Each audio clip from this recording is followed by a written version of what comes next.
This is a terrible idea. You said that under the window. And I was right under the window. Lireth pressed her palm to the palace wall. Pale roots slipped through the white stone, knotting themselves into a narrow ladder. You know the palace has doors, Nysara said. Doors have guards. The court of Vethren had arrived only hours earlier. Most of its people were quartered in the town below, but the royal household had taken the eastern guest wing, including the king Lireth was meant to marry before sunset. A king she had never seen. They climbed through his open window. The chamber already felt unlike Serafel. Jeweled hangings had been pushed aside, carved screens stood open to the wind, and a dark green ceremonial coat lay over a chair, its fabric moving faintly like leaves beneath water. Beside it sat a clasp of polished wood and gold shaped into curling branches. Lireth had been told everything about Elthar except the things that mattered, whether he laughed, whether he was insufferable, whether she could endure looking at him over breakfast for the next several centuries. She reached for the clasp. Nysara slapped her hand away. No! Footsteps approached. They ducked behind a silver reed screen as the door opened. A tall, severe fae entered in layered, moss-colored robes, embroidered script shifting across them in the light. His dark hair was bound tightly at the nape. He carried 3 books and the weary expression of someone disappointed by the world long before breakfast. Nysara leaned closer. Oh. Lireth stared through the screen. That was Elthar? She had agreed to sacrifice herself for peace. Until now, she had assumed the phrase was figurative. Perhaps he improves when he smiles, Nysara whispered. I doubt he does. A male voice behind Lireth said, That's reassuring. She spun. A man leaned in the window alcove, chestnut-haired and brown-eyed, dressed in deep green fastened with delicate golden branches. Tiny living leaves opened and folded along his cuffs. No jeweled crown, no ceremonial stiffness. And he was failing badly at suppressing a laugh. Lireth knew at once. Elthar. The older fae sighed. Your Majesty, please encourage intruders after I leave. Master Osvarl, they arrived without encouragement. I noticed. Lireth straightened. You knew? I watched the roots pass my window. Nysara covered her face. You don't know who I am, Lireth said. Elthar glanced at her silver-white gown and glass flowers. You climbed into my room 3 hours before I marry Princess Lireth. I'm risking a guess. I haven't broken anything. A compelling defense. Up close, he was nothing like the polished men of Serafel. Nothing about him was careless, but he seemed less arranged, warmer, harder to turn into an ornament. Small scars crossed his hands. He caught her looking. Why did you come? I wanted to see you. And? Lireth considered him openly. I haven't decided. His smile widened. Then I still have until the wedding. A bell rang through the palace. Nysara caught Lireth's arm. We're leaving. Lireth let herself be dragged toward the window. Osvarl looked up from his books. There is a door. Not for us. Lireth summoned the roots and climbed out. Before descending, she looked back. Elthar was still watching her. For the first time since the marriage had been arranged, she wondered about what might follow it. By sunset, the wedding fire burned beneath flowering arches, and nearly 1,000 fae filled the palace gardens. Lireth walked toward it on Darian's arm through silver, green, and gold. The court of Serafel glittered in sculpted layers, living flowers and jeweled veils. Vethren wore looser silhouettes threaded with bark, pearl, feather, and leaf. A week earlier, many of them would have met across a battlefield. Lireth barely saw them. She saw Elthar. When he saw her, his expression slipped before he could discipline it. She liked that more than she intended to. Darian brought her forward. I entrust my sister to you. Elthar looked at Lireth. I don't think anyone can entrust her anywhere without asking first. He offered his hand. She took it. Queen Muriel unfurled the ancient marriage contract, white enchanted cloth streaming between her hands as silver words appeared. All who have come in peace are guests of this house. Their blood shall not be spilled, nor shall their true names be used against them while they remain beneath our hospitality. The words flashed, and thin gold bands flickered briefly around every guest's wrist before fading from sight. The old law, marking them all as protected. Ancient law, older than Darien, older than Muriel, perhaps older than either court. A guest beneath such hospitality was not supposed to be harmed. Elthar spoke his true name. The air trembled. Lireth gave hers. 1 silver strand and 1 honey gold slipped from the contract and braided around their wrists. "Do you give this vow freely?" Muriel asked. "Yes," Elthar said. For 2 generations, the courts had traded borders, broken treaties, and buried their dead until almost no one remembered what had begun the war. 6 months ago, Lireth had agreed to marry a stranger because one marriage might end it. Now that stranger stood before her without possession in his face, waiting for her answer. Yes. The wedding fire surged. As applause rose, Elthar leaned closer. Was the expedition worth it? Ask me tomorrow. His smile returned. For the first time, Lireth wanted there to be one. Lireth endured another hour after the ceremony. Congratulations, half a glass of wine, and the strange sight of fae who would have killed one another a week ago eating from the same tables. This was what the marriage was for. Still, when she escaped to her chambers and shut the door, the relief felt almost indecent. If you sigh any louder, the palace will hear. Tavern stood by the window, in the dark ceremonial armor of Darien's personal guard. He had entered her rooms unannounced so often that surprise had long since worn out. Entering without invitation remains an appalling habit, Lireth said. You never objected before. Before today, I wasn't married. You've been married an hour. I can feel respectability setting in. She straightened the silver clasp at his collar. Tavern caught her hand. Do you like him? Unfortunately, a little. His face tightened. Lireth knew his jealousy too well to pretend otherwise. Don't look betrayed. I've known him for a few hours. She rested a hand against his chest. This marriage is political. Nothing between us changes unless I decide it does. Does he know? He's unexpectedly reasonable. That isn't what I asked. Jealousy doesn't suit you. Soon it won't matter. Her smile disappeared. What does that mean? A knock cut between them. Lireth? Elthar. Tavern swore. Lireth shoved him behind the heavy curtain beside the window. This is humiliating.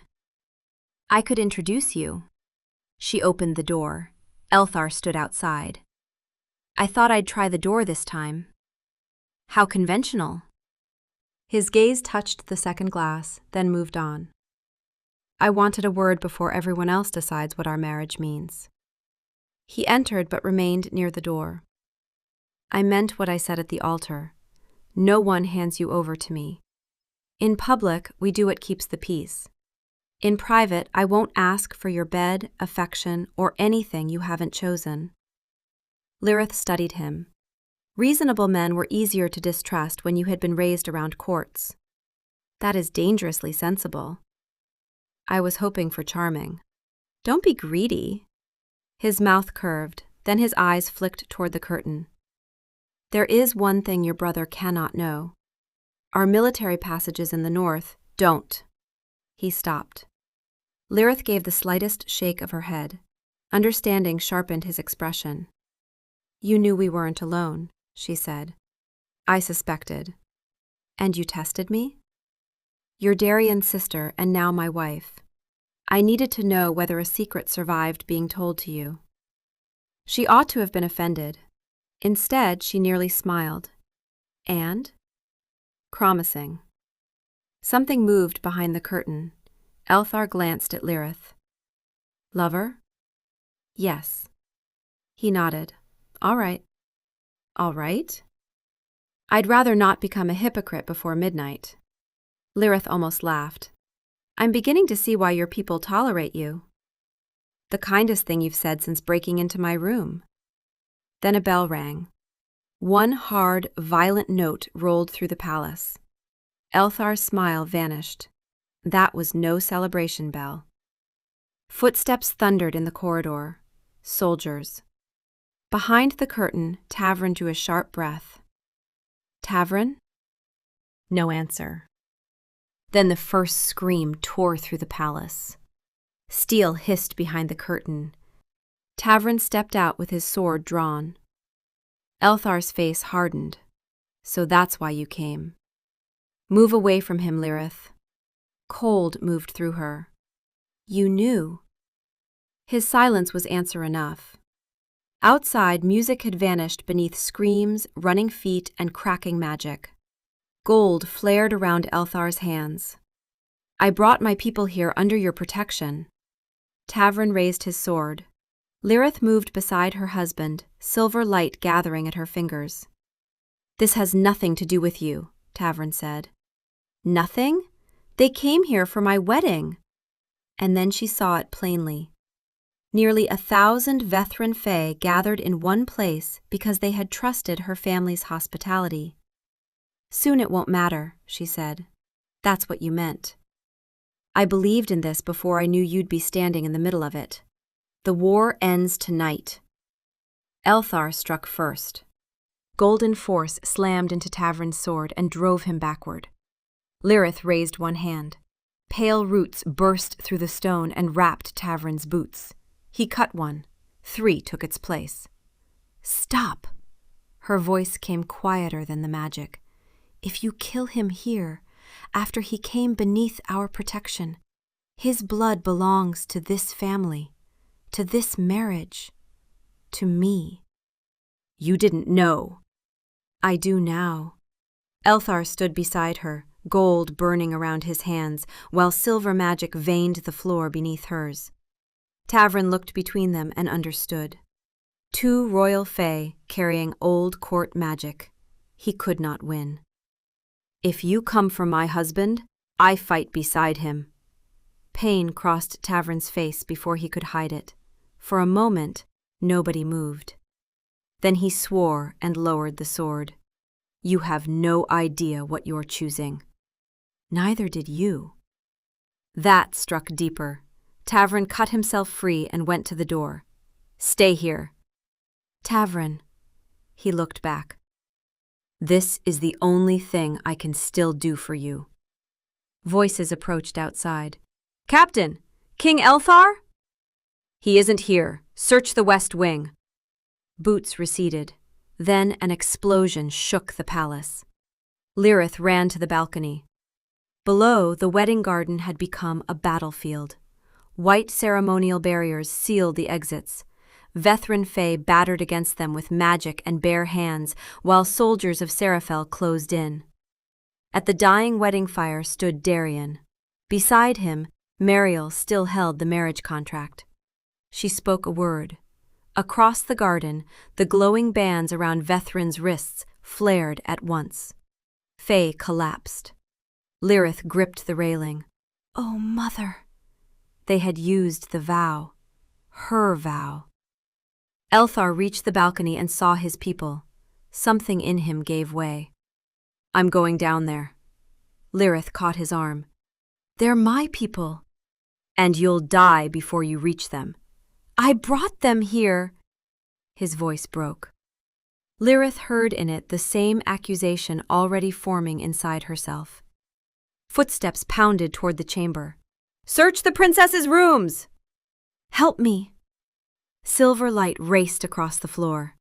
Thick roots burst around the door as the first blow landed from outside. Elthar added golden magic, hardening them like living metal. How long? Not long. Lireth tore away the fireplace grate and pressed her palm to the stone. Old passage. Darian and I found it as children. The door shook again. A seam appeared in the wall and opened.